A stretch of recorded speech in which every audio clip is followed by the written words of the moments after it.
My name is Nathan Alvarez. I'm 26 years old, a software engineer working at a tech startup in suburban California.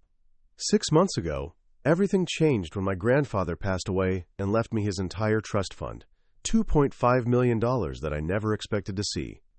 My parents had always assumed they'd inherit everything, but Grandpa saw through their schemes and their endless requests for money to fund their latest get-rich-quick ideas. He knew I was different, that I'd worked my way through college, kept my distance from their drama, and built something real for myself. The inheritance gave me freedom I'd never known, a nice apartment, financial security, and most importantly, the ability to keep my parents at arm's length without feeling guilty about it. They'd always been manipulative, always finding ways to make me feel responsible for their problems or their emotions. Now I could finally breathe. Before we jump back in, tell us where you're tuning in from.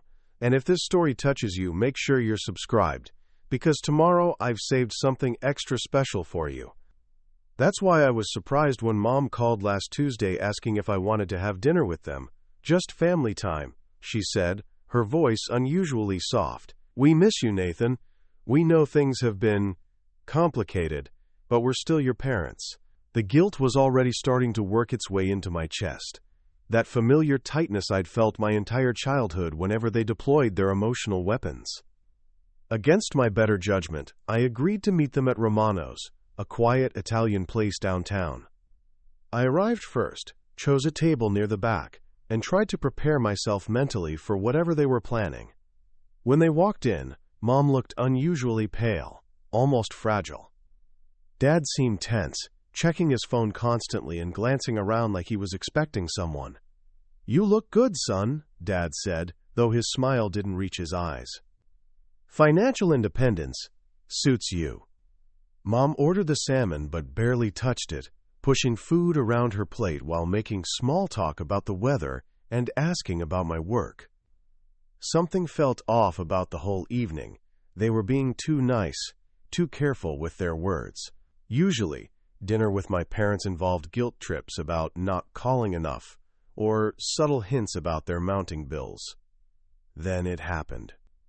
Mom was mid-sentence, telling me about their neighbor's new dog, when she suddenly gripped the edge of the table. Her face went completely white, and she made this horrible choking sound. I can't breathe, she gasped, her hand flying to her chest. Nathan, something's wrong. She collapsed sideways in her chair, her body going limp. Other diners turned to stare as Dad jumped up, his face a mask of panic.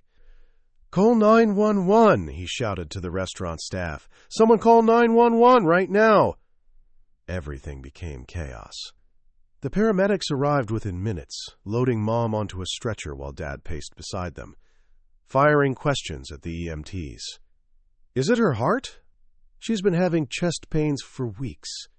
Nathan, you need to come with us to the hospital. In the ambulance, Dad grabbed my arm with surprising force. Son, I need you to be strong right now. If something happens to your mother, if she doesn't make it, there are going to be decisions to make. Medical decisions. Financial ones, too. His voice cracked with what seemed like genuine fear. I have some paperwork in my briefcase. Power of attorney forms. Just in case we need to act fast. My hands were shaking as I signed the documents he pushed in front of me, barely reading them through my panic. Mom lay unconscious on the stretcher, machines beeping around her, and all I could think about was how I'd wasted so much time keeping my distance from them. Maybe I'd been wrong about everything. The next morning I couldn't shake the feeling that something was wrong. Dad had insisted I go home after we got to the hospital, saying the doctors needed space to work and that I should get some rest. But rest was impossible when my mind kept replaying the evening. The way Mom's collapse seemed almost theatrical. The convenient timing of Dad's paperwork. The urgency in his voice when he pushed those documents at me. I drove back to Mercy General around 10 in the morning, telling myself I just wanted to check on Mom's condition and maybe talk to her doctors directly. The ICU was on the 4th floor, all sterile white walls and the constant hum of medical equipment. I approached the nurse's station, trying to look like I belonged there. Excuse me, I'm looking for information about my mother, Margot Alvarez, She was admitted last night with a heart attack. The nurse behind the desk barely looked up from her computer screen. Are you immediate family? I'm her son. Room 412. Dr. Mirza is making rounds right now, if you want to speak with him. Quote. I walked down the hallway, my footsteps echoing off the polished floors, and stopped outside Mom's room. Through the glass window, I could see her lying in bed, connected to various monitors, but she looked comfortable, not like someone who'd nearly died 12 hours ago. A doctor in scrubs was checking her chart, his back turned to me. When he turned around, my heart nearly stopped. Nathan Alvarez? It was Elias, my college roommate from 8 years ago. The guy who used to stay up all night cramming for organic chemistry exams while I worked on programming assignments. He looked older, more serious, but those sharp green eyes were unmistakable. Elias, what the hell are you doing here? He grinned, that same cocky smile I remembered. I work here, genius. Dr. Elias Mirza, cardiology resident. His expression shifted as he processed why I was there. Wait, Margot Alvarez is your mother? Yeah, she collapsed last night. Dad said it was a heart attack. Something flickered across Elias's face. Confusion, maybe concern. He glanced back at Mom's chart, then at me. Can we talk privately for a minute? We stepped into an empty family conference room down the hall. Elias closed the door and leaned against it, studying me with that analytical look he used to get when solving complex problems. Nathan, I've been reviewing your mother's case since I came on shift this morning. Her vitals, her lab work, her response to treatment. He paused, choosing his words carefully. It's not adding up. What do you mean? Her enzyme levels don't match someone who had a massive cardiac event. Her EKG shows some irregularities, but nothing consistent with the kind of heart attack that would cause someone to collapse like that. He ran a hand through his dark hair. Plus, the attending physician who admitted her, let's just say Dr. Klein, has a reputation for being flexible with his diagnoses. My stomach dropped. Are you saying she didn't have a heart attack? I'm saying something doesn't smell right, and you showing up here makes it even stranger. Elias's voice dropped lower. Your dad was very insistent about keeping you away from the medical team last night. Very insistent. The pieces were starting to form a picture I didn't want to see. That evening I met Elias in the hospital parking garage, both of us trying to look casual while paranoia crept up my spine like ice water. He texted me around 6 with a simple message. Level B2. By the stairwell. Come alone. The fluorescent lights buzzed overhead as I found him leaning against a concrete pillar, still in his scrubs. His face was grim, in a way I'd never seen during our college years, when his biggest worry was passing pharmacology. I pulled your mother's complete file, he said without preamble, glancing around to make sure we were alone. Nathan, this isn't just suspicious, it's deliberate fraud. He handed me a manila folder. Her troponin levels were barely elevated, nowhere near what you'd see in a real heart attack. The drugs she was given? They're designed to simulate cardiac distress symptoms without causing actual damage. Someone who knew exactly what they were doing administered them. My hand shook as I flipped through pages of medical jargon I couldn't understand. Are you telling me someone poisoned my mother? I'm telling you someone made your mother appear to have a heart attack while keeping her completely safe. Elias's voice was tight with anger, and the only person with access to those specific medications and the knowledge to use them like this is Dr. Klein. The garage felt like it was spinning around me. But why would he do that? Money, Nathan, has to be money. Elias pulled out his phone and showed me a photo he'd taken of Klein's computer screen. I shouldn't have access to his email, but I do maintenance on the hospital's IT system as a side job. Look at this. The screen showed an encrypted message thread. Most of it was coded, but one line was clear. Package delivered as discussed. Payment due upon signature confirmation. Signature confirmation, I repeated, the words tasting like ash in my mouth. The power of attorney forms. What power of attorney forms? I told him about the documents Dad had pressured me to sign in the ambulance, how he'd made it seem like an emergency precaution. Elias's expression grew darker with every word. Nathan, your parents orchestrated this entire thing. They bribed Klein to fake your mother's condition so they could manipulate you into signing over legal control. He grabbed my shoulders. What kind of access did those forms give your father? Medical decisions, financial... Oh, God, Elias, they can access my trust fund. How much money are we talking about? $2.5 million. The silence that followed was deafening, except for the distant hum of traffic above us. Elias finally spoke, his voice barely above a whisper. We need to stop this before they transfer everything offshore and disappear forever. But how do we prove it? We get Klein to confess. And Nathan? He looked me straight in the eyes. We need to do it tonight, because once that money moves, it's gone forever. My parents had betrayed me in the cruelest way possible, weaponizing my love and guilt against me. But now I had an ally who understood exactly how deep this conspiracy went. I barely slept that night, tossing in bed while my mind raced through worst-case scenarios. By 6 a.m, I was sitting at my laptop checking my bank accounts with trembling fingers. The numbers on the screen made my blood run cold. My main checking account looked normal, but when I logged into the trust fund portal, there were transactions I'd never authorized. 3 separate wire transfers had been initiated.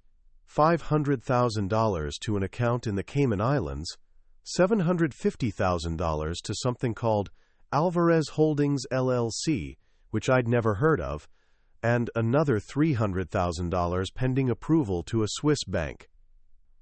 Over half my inheritance was already gone or about to disappear.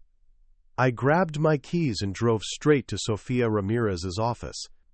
She was the estate attorney who'd handled Grandpa's will, a sharp woman in her 40s who'd always been straight with me about financial matters. Her secretary tried to tell me she was booked solid, but I must have looked desperate because she agreed to squeeze me in. Nathan, you look terrible, Sophia said as I stumbled into her office. What's going on? I showed her the bank statements, the medical inconsistencies Elias had found, everything. Sophia's expression grew increasingly grim as she reviewed the documents, her fingers drumming against her mahogany desk in a rhythm that matched my racing heartbeat. This is bad, Nathan, really bad. She pulled up the power of attorney forms on her computer. These documents your father had you sign, they're incredibly broad. He has complete control over your medical decisions and temporary access to your financial accounts for emergency purposes related to family medical crises. Can we stop the transfers? Telling and preparing this story took us a lot of time, so if you are enjoying it, subscribe to our channel, it means a lot to us. Now back to the story. I can try to freeze the remaining funds, but the money that's already moved. She shook her head. We'll need to prove fraud to get it back, and that means building a criminal case. Quote. Sophia picked up her phone and started making calls. I watched her navigate through bank bureaucracy and financial institutions, her voice becoming more authoritative with each conversation. After 40 minutes of heated discussions, she hung up and turned back to me. I have managed to freeze the Swiss transfer and put a hold on any future transactions from your trust, but it required filing an emergency injunction alleging financial elder abuse and fraud. She leaned forward, her dark eyes intense. Nathan, if we're wrong about this, your parents could sue you for defamation and emotional distress.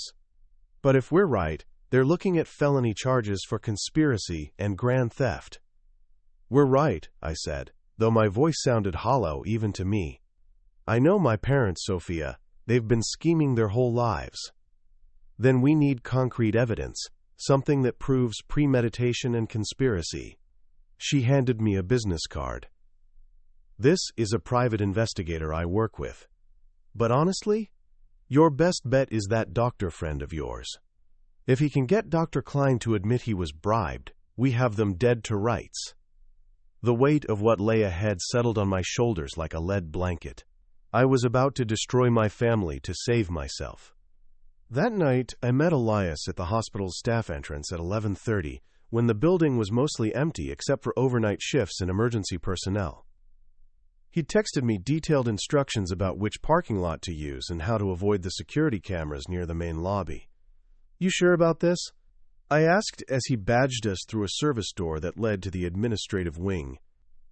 "Too late for second thoughts now," he said, though I could hear the nervousness in his voice. "My access card works for the next 2 hours before the system logs me out automatically." We took the elevator to the 3rd floor where the medical records department was located. Elias had changed out of his scrubs into street clothes, but he still moved through the hospital corridors with the confidence of someone who belonged there. The records office was dark, except for the blue glow of computer monitors in sleep mode. "Dr. Klein's access logs are stored in the main server," Elias explained as he powered up a terminal and logged in with his credentials. "If he's been falsifying records or communicating with outside parties about patient information, there'll be digital traces." Quote, "I watched over his shoulder as he navigated through screens full of medical data and timestamps. The hospital's internal system looked like something from the early 2000s. All green text on black backgrounds and clunky navigation menus. "Here," Elias said, pointing at a series of entries. "Klein accessed your mother's files 17 times yesterday, which is way more than necessary for a standard cardiac admission. And look at this. He modified her lab results 4 different times after they were initially entered." The evidence was damning, but Elias kept digging. He pulled up Klein's email logs and cross-referenced them with external communications. What we found made my stomach drop to the floor. "Son of a bitch has been using a hospital email account to communicate with an address registered under the name MA Consulting," Elias said, his fingers flying across the keyboard. "Want to bet what MA stands for?" "Margot Alvarez," I whispered. "The emails are encrypted, but the timestamps match perfectly with your mother's admission and the financial transfers Sophia told you about." Elias screenshotted everything, saving the files to a USB drive. "Nathan, this is conspiracy at the highest level. Your parents didn't just bribe Klein. They planned this whole thing weeks in advance." Suddenly, footsteps echoed in the hallway outside. Elias's head snapped up, his face pale in the monitor's glow. "Someone's coming," he hissed, quickly logging out of the system. "We need to get out of here right now." But it was too late. The door opened, and Dr. Klein stepped into the room, his cold eyes taking in the scene with calculating precision. "Dr. Mirza," he said, his voice dangerously quiet. "Working late tonight, I see."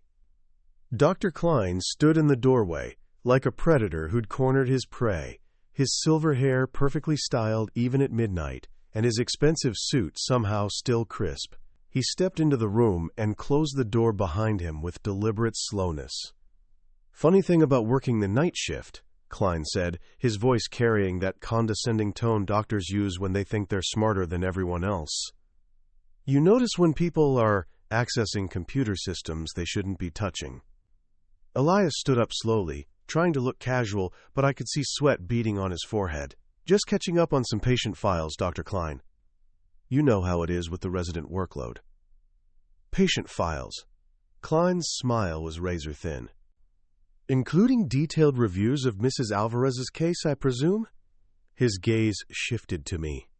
"And you brought a friend to help with your medical research?" My heart was pounding so hard I was sure both of them could hear it. Elias stepped slightly in front of me, a protective gesture that reminded me of our college days, when he'd always been the one willing to take risks. "Dr. Klein, I think there might be some irregularities in Mrs. Alvarez's treatment protocol that warrant investigation," Elias said, his voice steadier than I expected. Klein laughed, a sound like breaking glass. "Irregularities? Dr. Mirza, you're a second-year resident. You're hardly qualified to question the diagnostic decisions of attending physicians." He moved closer, and I caught the scent of expensive cologne mixed with something else. Fear, maybe, or guilt. "But I'm curious about your sudden interest in this particular case." What happened next changed everything. Elias had been recording the conversation on his phone, something I didn't realize until later when he showed me the audio file. Klein's next words would destroy him. "You know, some patients present with complex circumstances that require creative treatment approaches," Klein said, his voice dropping to barely above a whisper. "Mrs. Alvarez's family was very concerned about ensuring the proper paperwork was completed quickly, very concerned, and very generous in their appreciation for expedited care. The admission was subtle but unmistakable. Klein had just confessed to accepting a bribe. "I see," Elias said carefully. "And this appreciation, it helped facilitate the diagnosis process?" Klein's eyes narrowed suddenly, as if he'd realized he was saying too much. "Dr. Mirza, I think you should focus on your own patients and stop asking questions that could damage your career before it really begins. The medical field can be very unforgiving to residents who don't understand boundaries." After Klein left, Elias and I sat in the dark records room for 10 minutes, neither of us speaking. Finally, he pulled out his phone and played back the recording. "We got him," he said, but his voice was shaky. "Nathan, we actually got the bastard to admit it."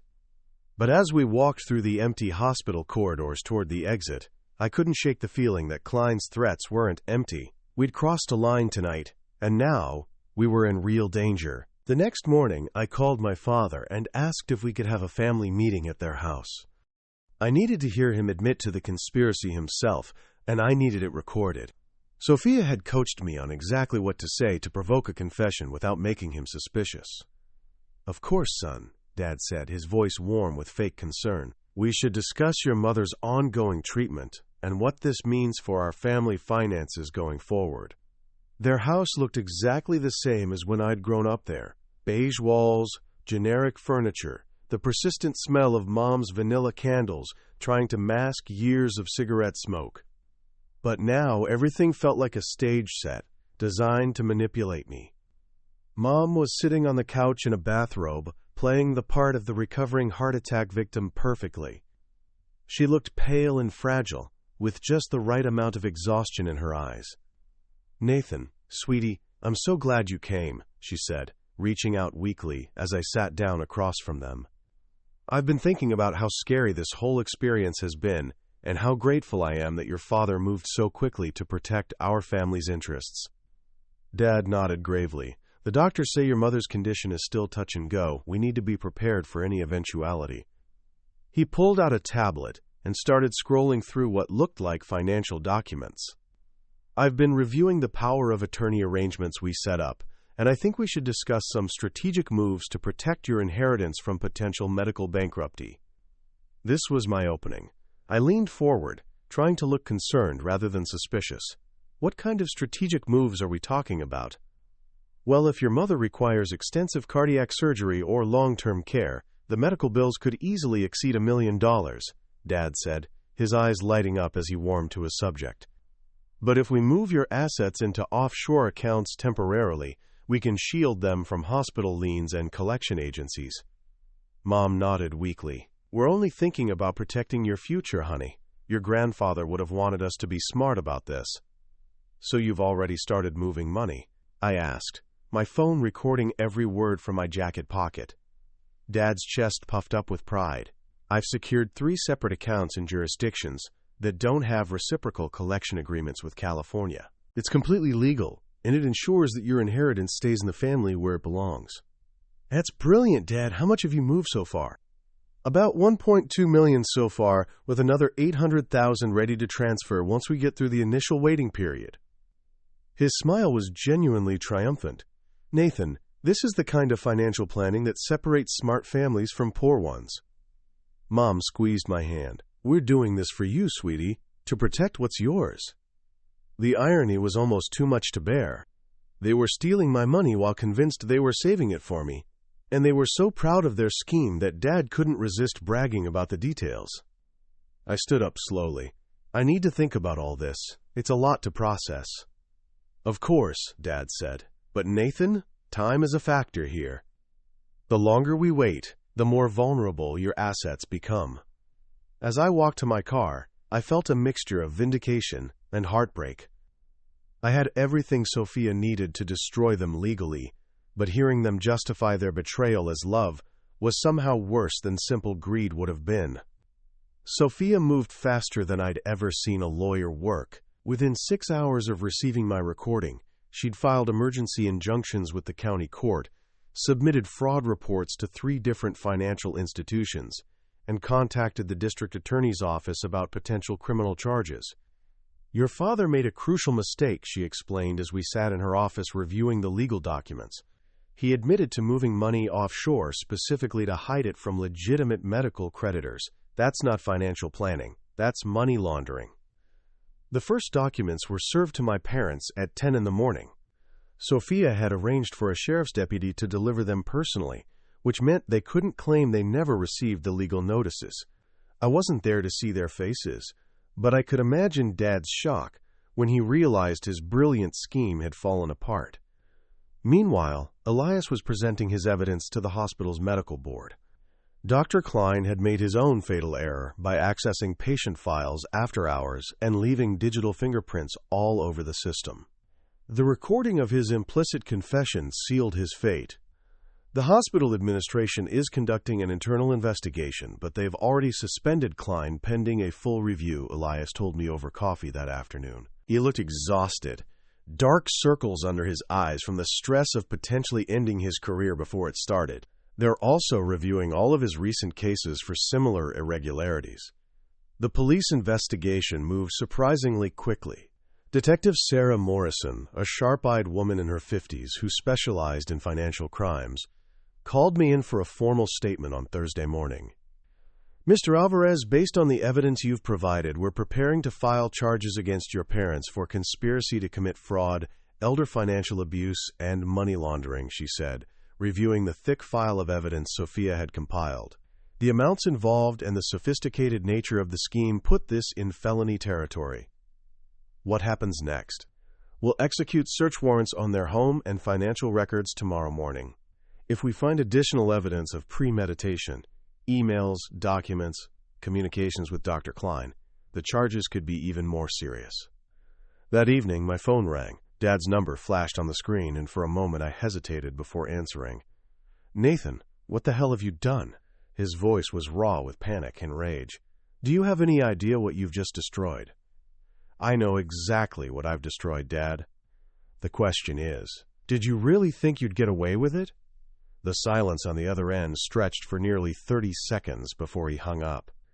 The next morning, I watched from across the street as police cars surrounded my childhood hope Part 8, the legal strike. Sophia moved faster than I'd ever seen a lawyer work. Within 6 hours of receiving my recording, she'd filed emergency injunctions with the county court, submitted fraud reports to 3 different financial institutions, and contacted the district attorney's office about potential criminal charges. Your father made a crucial mistake, she explained as we sat in her office reviewing the legal documents. He admitted to moving money offshore specifically to hide it from legitimate medical creditors. That's not financial planning. That's money laundering. The first documents were served to my parents at 10 in the morning. Sophia had arranged for a sheriff's deputy to deliver them personally, which meant they couldn't claim they never received the legal notices.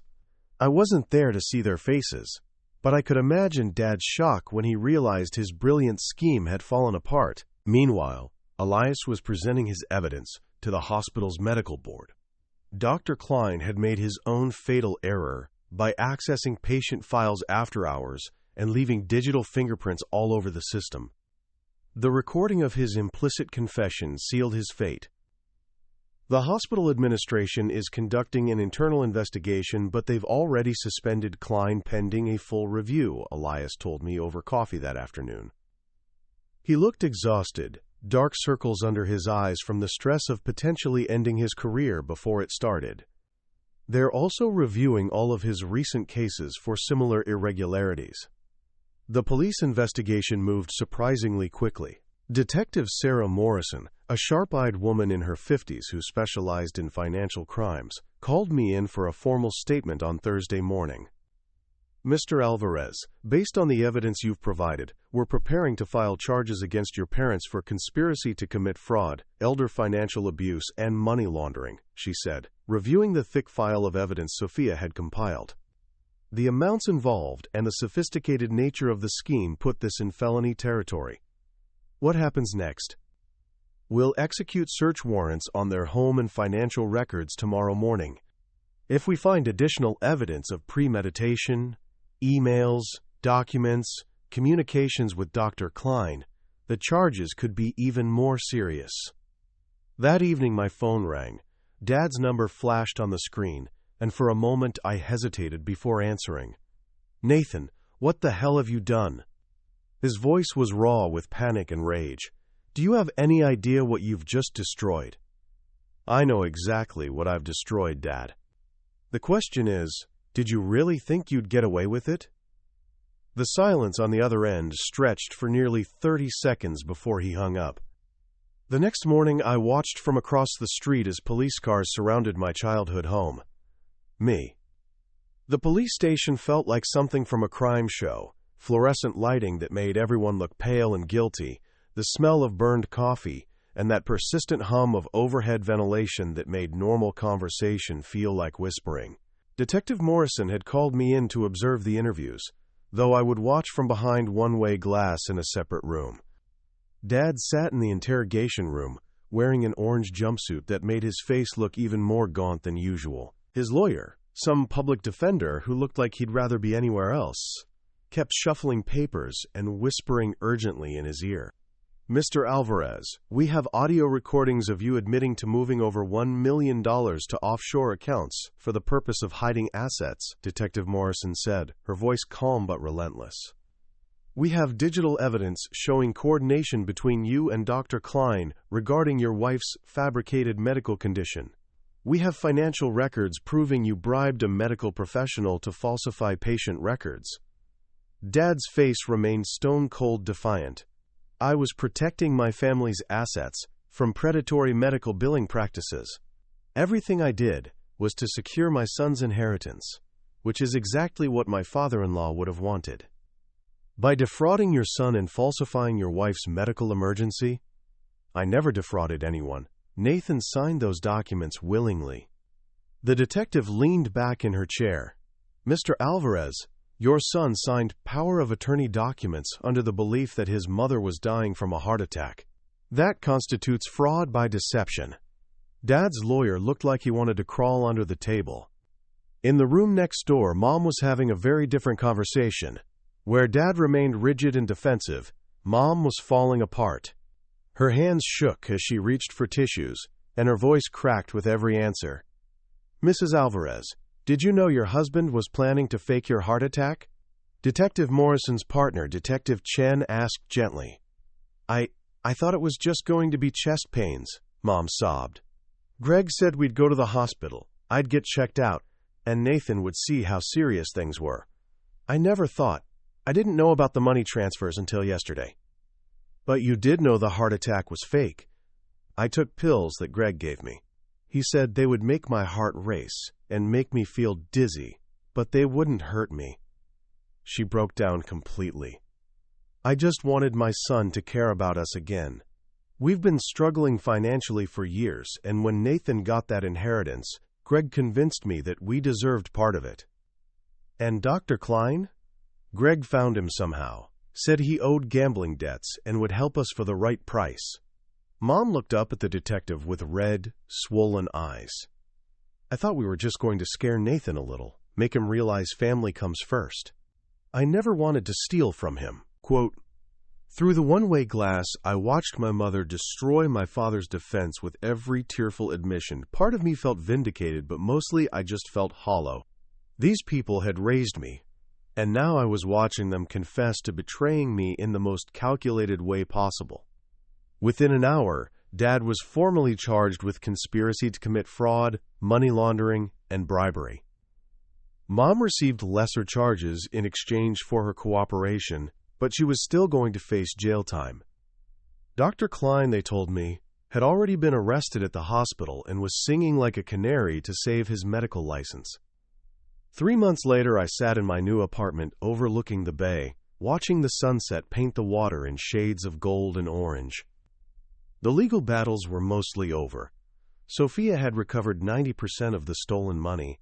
Dad was serving 18 months in federal prison, and Mom was in a court-mandated rehabilitation program that would keep her under supervision for the next 2 years. The apartment felt different from my old place, cleaner somehow, like I'd shed a layer of psychological grime I hadn't even realized was there. My inheritance was secure, protected by new legal structures that made it impossible for anyone to access without multiple signatures and court oversight. A knock at the door interrupted my thoughts. Elias stood in the hallway holding 2 cups of coffee and wearing that familiar crooked smile. "Thought you might want some company," he said, settling into the chair across from my couch. "How are you holding up?" "Better than I expected," I said, and meant it. Some days I feel guilty about what happened to them, but then I remember that they planned this for weeks. They looked me in the eye and lied while stealing my future. Elias nodded. "The hospital board cleared me of any wrongdoing, by the way. Klein's been stripped of his license permanently, and they're implementing new oversight protocols to prevent anything like this from happening again." "What about your career? Any fallout from going against a senior doctor?" "Actually, the opposite. The administration offered me a position heading up a new medical ethics committee." He grinned. "Turns out hospitals value doctors who won't look the other way when they see corruption." I pulled out an envelope that had arrived that morning, a letter from Mom's facility. "She's been writing to me," I said. "This is the 7th letter in 2 months. You gonna read it?" Quote. I opened the envelope carefully. Mom's handwriting was shaky, probably from the medication they had her on. "Nathan, I know you probably don't want to hear from me, but I need you to understand that everything I did came from love, even if it was twisted and wrong. I convinced myself that keeping our family together financially was more important than honesty, and I'll regret that for the rest of my life. Your father is angry at me for confessing, but I couldn't live with the lie anymore. I don't expect forgiveness, but I hope someday you'll remember that there were moments when I was a good mother to you, before greed and desperation poisoned everything. I'm getting help here, real help, and maybe when I get out I can be the person you deserved all along." I folded the letter and set it aside. "She still doesn't really get it," I told Elias. "She thinks this was about money, but it was about trust. They destroyed something that can't be rebuilt." "So what's next for you?"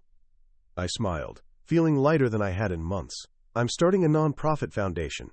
Legal support for people whose families defraud them. Turns out it's more common than anyone wants to admit."